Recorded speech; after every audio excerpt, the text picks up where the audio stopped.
नमस्कार, आप देख रहे हैं जी बिहार झारखंड और मैं हूं आपके साथ राजेश कुमार। नमस्कार, मैं हूं आपके साथ अंजलि आनंद। खबरों की शुरुआत करेंगे इस वक्त की बड़ी खबर के साथ। राज्यसभा की कार्रवाई स्थगित हुई है, लोकसभा की भी कार्रवाई स्थगित हुई है। विपक्ष के हंगामे के चलते स्थगित हुई है कार्यवाही। आपको बता दें कि दोपहर 2 बजे तक के लिए कार्यवाही स्थगित हुई है। संसद के मानसून सत्र का आज दूसरा दिन है और कार्यवाही को स्थगित करना पड़ा है। आप बता दें कि कल 2 बजे तक लोकसभा की कार्यवाही को इसलिए स्थगित किया गया था क्योंकि राष्ट्रपति का चुनाव था। आज भी जोरदार हंगामा देखने को मिला है। आपको बता दें कि आज दोपहर 2 बजे तक संसद की कार्यवाही को स्थगित किया गया है। लोकसभा और राज्यसभा दोनों ही जगहों पर हंगामा देखने को मिला है। खबर दिल्ली से है। आपको बता दें कि संसद परिसर में विपक्ष ने प्रदर्शन किया है। महंगाई और जीएसटी को लेकर जोरदार हंगामा किया है। प्रदर्शन में राहुल गांधी भी शामिल हुए हैं। तो देखिए, पहले से ही विपक्ष कई मुद्दों को लेकर सरकार को घेरने के मूड में था और आपको बता दें कि आज राहुल गांधी भी इस प्रदर्शन में शामिल हुए हैं। तमाम मुद्दों को लेकर ये विरोध जताया गया है। खास तौर पर देखिए, महंगाई और जीएसटी को लेकर हंगामा, क्योंकि जीएसटी जो खाद्य पदार्थों में लागू किया गया है उससे लेकर विरोध जताया जा रहा है। और ये तस्वीरें आप देख रहे हैं कि राहुल गांधी में इस विरोध प्रदर्शन में शामिल हुए हैं। तो विपक्ष की दूसरी पार्टियों के भी कई सांसद वहां पर हैं। प्रियंका चतुर्वेदी नजर आ रही हैं, राहुल गांधी नजर आ रहे हैं, अधीर रंजन चौधरी नजर आ रहे हैं। आप देख सकते हैं कि महंगाई का विरोध किया जा रहा है। प्रमोद तिवारी दिख रहे हैं, मल्लिकार्जुन खड़गे दिख रहे हैं। महंगाई और जीएसटी को लेकर जोरदार हंगामा यहां पर विपक्ष के सांसदों की तरफ से संसद भवन परिसर में किया गया है। ज्ञानवापी और श्रृंगार गौरी मामले में आज फिर सुनवाई जारी रहेगी। आज वादी नंबर 1 राखी सिंह के वकील शिवम गौर और मान बहादुर सिंह कोर्ट के सामने दलीलें पेश करेंगे। राखी सिंह के वकील शिवम गौर ने कल को कोर्ट में 360 पन्ने की दलील रखी थी। ज्ञानवापी में श्रृंगार गौरी के नियमित दर्शन पूजन के अधिकार को लेकर कोर्ट में बहस हो रही है। वहीं सुप्रीम कोर्ट में पूजा की मांग को लेकर 7 महिलाओं ने एक नई याचिका दायर की।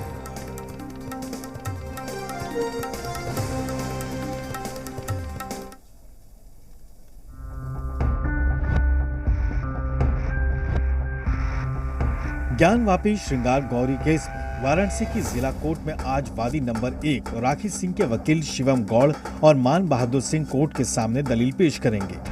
राखी सिंह के वकील शिवम गौड़ ने कल कोर्ट में 360 पन्नों की दलील रखी।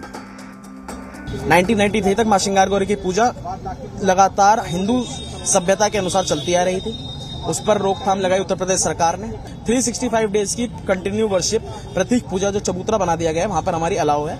रेगुलेटरी जो इम्पोज होती है उससे हमारी पूजा बाधित हुई है, लेकिन नियम के अनुसार आज भी चल रही है। ये हमने कोर्ट को बताया, इसलिए प्लेस ऑफ वर्शिप एक्ट लागू नहीं होगा। कल हिंदू पक्ष ने ज्ञानवापी परिसर में 1993 तक नियमित पूजा की दलील देते हुए श्रृंगार गौरी की पूजा की अनुमति मांगी। इससे पहले ज्ञानवापी केस में कल 7 महिलाओं ने सुप्रीम कोर्ट में नई अर्जी दाखिल की। याचिकाकर्ताओं ने कथित शिवलिंग को लेकर कई मांगे रखी। याचिकाकर्ताओं ने कथित शिवलिंग की पूजा का अधिकार दिए जाने की मांग की। साथ ही कथित शिवलिंग को श्री काशी विश्वनाथ ट्रस्ट के सुपुर्द करने की मांग भी की।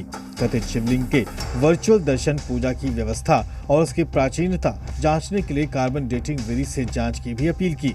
जीपीआर यानी ग्राउंड पेनिट्रेटिंग रडार सिस्टम से भी शिवलिंग की विश्वसनीयता जांचने की मांग की गई। सुप्रीम कोर्ट ने याचिका स्वीकार कर ली और अब 21 जुलाई को मुस्लिम पक्ष की याचिका के साथ इसकी भी सुनवाई होगी। ज्ञानवापी परिसर में जो शिवलिंग हमें प्राप्त हुआ था उसकी एएसआई द्वारा जांच कराई जाए एक साइंटिफिक मेथड से। अगर ये साबित होता है कि वो शिवलिंग है तो उसकी दर्शन पूजा का अधिकार हिंदुओं को दिया जाए। इन सब के बीच देश के सामने एक बार फिर वही सवाल खड़ा हो गया है कि आखिर ज्ञानवापी किसकी है, फव्वारा या शिवलिंग? कौन सा दावा सही है? ब्यूरो रिपोर्ट, जी मीडिया। नुपुर शर्मा की याचिका पर सुप्रीम कोर्ट में आज सुनवाई होगी। सुप्रीम कोर्ट में नुपुर शर्मा ने नई याचिका डाली है।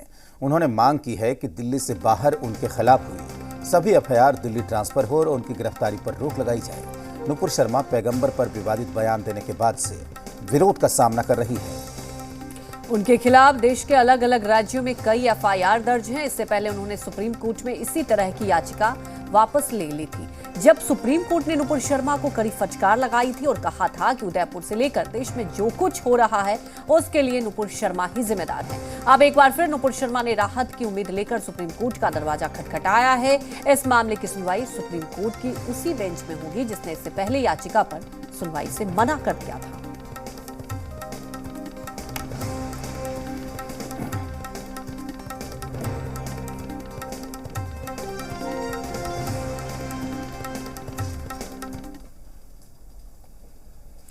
लखनऊ के लुलु मॉल में नमाज पर विवाद अभी भी जारी है। अब इस विवाद पर मुख्यमंत्री योगी आदित्यनाथ ने सख्ती दिखाई। योगी ने सख्त लहजे में कहा है कि मॉल में को राजनीति का अड्डा ना बनाएं। योगी ने चेतावनी देते हुए कहा कि बेवजह प्रदर्शन और बयानबाजी बर्दाश्त नहीं की जाएगी।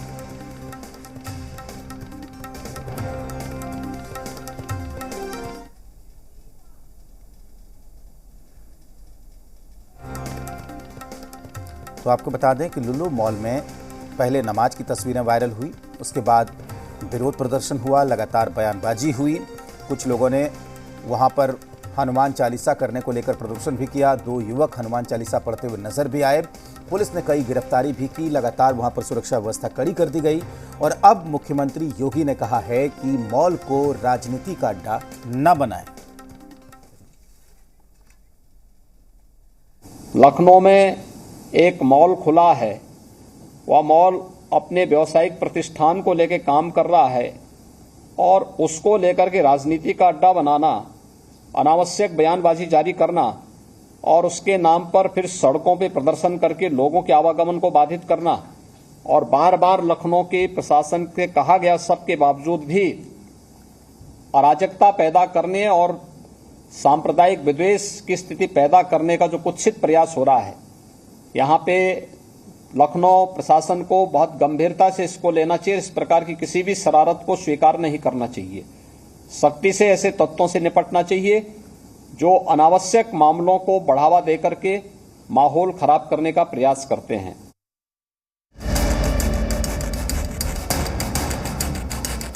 मॉल में नमाज के विवाद को लेकर योगी सख्त, बेवजह बयानबाजी बर्दाश्त नहीं, कोई भी शरारत नहीं स्वीकार। लखनऊ के लुलु मॉल में नमाज पढ़ने को लेकर विवाद इतना ज्यादा बढ़ चुका है कि इस मामले में यूपी के सीएम को बयान देना पड़ गया। योगी ने सख्त हिदायत दी है कि मॉल को राजनीति का अड्डा नहीं बनने दिया जाएगा।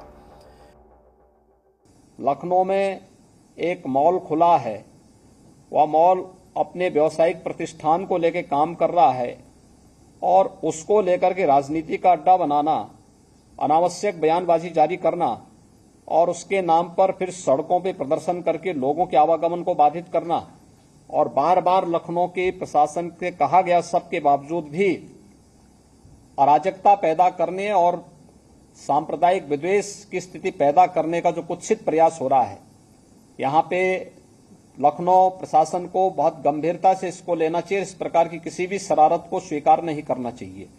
सख्ती से ऐसे तत्वों से निपटना चाहिए।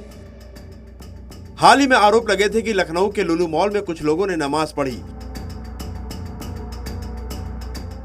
लेकिन मामला यही नहीं थमा। इसके बाद कुछ संगठनों ने वहां हनुमान चालीसा और सुंदर कांड पढ़ने की धमकी दी। कुछ लोग तो मॉल में हनुमान चालीसा पढ़ने तक पहुंच गए।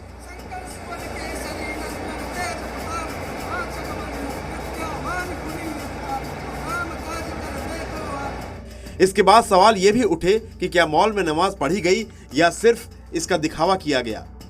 लुलु मॉल में नमाज पढ़ने के 2 वीडियो वायरल हो रहे हैं। एक वीडियो में सिर्फ 2 लोग नमाज पढ़ रहे हैं, जबकि दूसरे वीडियो में 10 लोग नमाज अदा करते दिखाई दे रहे हैं। इस दूसरे वीडियो में नमाज अदा करने वाले 10 लोगों में से 8 लोगों की सीसीटीवी फुटेज की जांच की गई तो पुलिस को चौंकाने वाली जानकारी मिली। पुलिस सूत्रों के मुताबिक मॉल के सीसीटीवी को जब खंगाला गया तो पता चला कि 8 युवक मॉल से कुछ दूरी पर अपनी गाड़ी खड़ी करके पैदल मॉल के अंदर गए। युवकों ने पहले ग्राउंड फ्लोर पर नमाज पढ़ने की कोशिश की, लेकिन मॉल के सुरक्षा कर्मियों ने मना कर दिया। उसके बाद सभी 8 युवक फर्स्ट फ्लोर पर गए, लेकिन वहां भी नमाज पढ़ने की जगह नहीं मिली। आखिर में सेकंड फ्लोर पर सन्नाटा देख सभी युवकों ने नमाज पढ़ी। पुलिस सूत्रों का दावा है कि युवकों ने सिर्फ 18 सेकंड नमाज पढ़ी, जबकि नमाज पढ़ने में कम से कम 4 से 5 मिनट का वक्त तो लगता ही है। यही नहीं, युवकों ने अपने साथी से नमाज का वीडियो भी बनवाया था। नमाज पढ़ने के बाद सभी 8 युवक मॉल से चले गए थे। अब पुलिस सीसीटीवी तस्वीर के आधार पर युवकों की पहचान करने में जुटी हुई है। नमाज पढ़ने वाले युवक मॉल के स्टाफ या मॉल में किसी शोरूम के कर्मचारी नहीं हैं। बहरहाल मॉल को लेकर सियासत पर खुद सीएम योगी ने सख्ती दिखाई है। योगी का ऑर्डर क्लियर है, बेवजह माहौल खराब करने वालों को बख्शा नहीं जाएगा। ब्यूरो रिपोर्ट, जी मीडिया। वक्त एक छोटे से ब्रेक का। जल्द हाजिर होते हैं।